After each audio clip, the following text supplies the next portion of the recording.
remap review. Yeah, I've got an Audi A5. It's a 2-litre TDI. It's the 170 brake. Before I start, just say it how it is. I'm not like one of them guys who's always kitting up their cars, whatever. Just got a pretty bog standard stock car. I like to modify it, make it look a bit different and that, but yeah, I'm not a professional, like I'm not into this kind of stuff like that. I'm not a professional tuner, I'm not nothing like that. I'm just giving my opinion, my little review after having my car remapped. Let me know what you think as well. Maybe what I've done wrong, maybe what I don't know, maybe what I'm not getting in my head, like what I'm not understanding, what I'm getting wrong. I looked online and it's one of those things that it's hard to get an idea of like the gains you might get, because it's like saying how long is a bit of string. So I looked and looked, watched videos, remapping videos and stuff like that, befores and afters. A lot of the videos on here just show cars on dynos, which has no, it's just a car on a machine, and it shows people accelerating up to 60 of a car that's usually been remapped already. So I looked around for remaps. Thing you have to as well know with the A5, or with my one, it's a 2009, is that the ECU has got a security feature on it or something. It can't just, most cars you could just, the guy will come, he'll plug in a thing, a computer, he'll reprogram it, whatever. This one, they have to actually take the ECU out, so that meant lifting up the bonnet, taking the whole ECU. The guy actually started drilling the thing, like grinding it down, which I was a bit scared at first. I thought, what's going on, like this is too much. But yeah, he apparently had to take it out because it had security bolts on it and stuff. Take it out, plug it into the computer, then reprogram it, then put it back into the car, and then the remap's been done. Is it worth it? I paid 400 quid from AMD.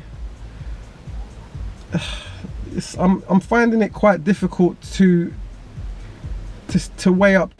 Now my car is supposed to be a 170 brake. When they put it on the dyno, apparently it came up as 173. So it's throwing out more power than it is supposed to. It come up at 173 brake. Oh fuck, I can't remember. I'll put up the figures anyway after. So it came up at about 173 brake before, so that's stock. I can't remember and after the remap he got 204.9 or something, let's say 205 brake. But yeah, there was a lot of gain. I can't remember, there was about 60-70 maybe pounds-foot of torque gain on my car. So I was like, wow, when the guy brought the sheet out to me, I was like, wow, this is, I should really feel the difference then. Driving out of AMD, it felt faster, but it didn't feel like a rocket. That's the thing. I think when people go to have a remap, especially like if it's just a bog standard stage 1 remap, I think they expect a bit too much. It was faster, well it is faster now than it was before, but it's not turned the car into like a rocket. It pulls, it's got a lot more torque. It does throw you back in the seat more, you do notice it straight away. But I've had it for a couple of days now, and I'm finding that very quickly now I'm used to the power already, like, so it's just, it doesn't feel any different to me. I'm not noticing it as much. It feels normal. Is it worth the money? £400 for a stage 1. I know some people might say, yeah, you can get it cheaper and this and that, but it would only be like 50 quid maybe cheaper. And with going to AMD and Essex, they put it on a dyno, they give you all that, oh it's on a dyno, then they remap it, then they put it on the dyno, so they give you a nice little print off at the end and that.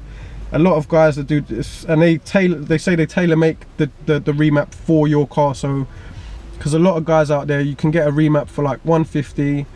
They're the simple remaps that they just plug into your car.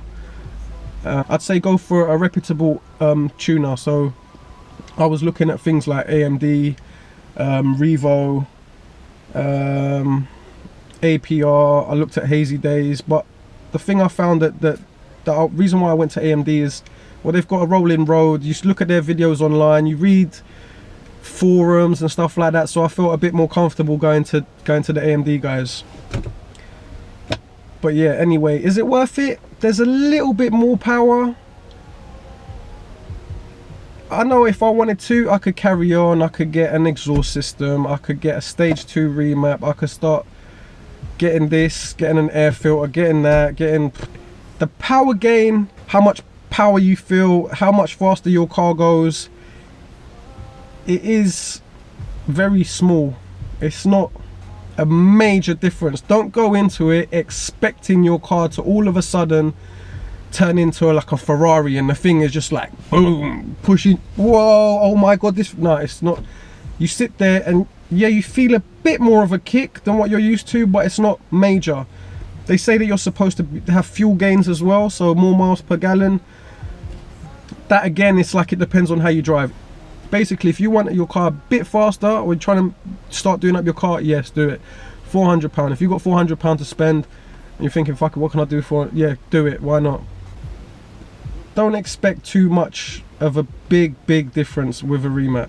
Don't expect too much. It's getting a bit more out of my car, but you're not getting, it's tons. It's not like they've given you, the dealer's giving you a car or it's a stock car that is just like, oh, it's half the power and you're just unlocking the beast. It's just, you're just making that tiny, you're just telling the car, you know what, push just that tiny little bit more for me. Get on the treadmill and run, put the speed up a bit. You can run a bit faster than that, you can push it now. So anyway, on that note, hopefully it's helped. I'm gonna try and cut the video up a bit, whatever, show you like pictures of the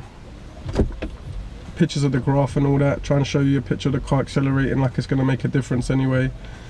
But yeah, that's it.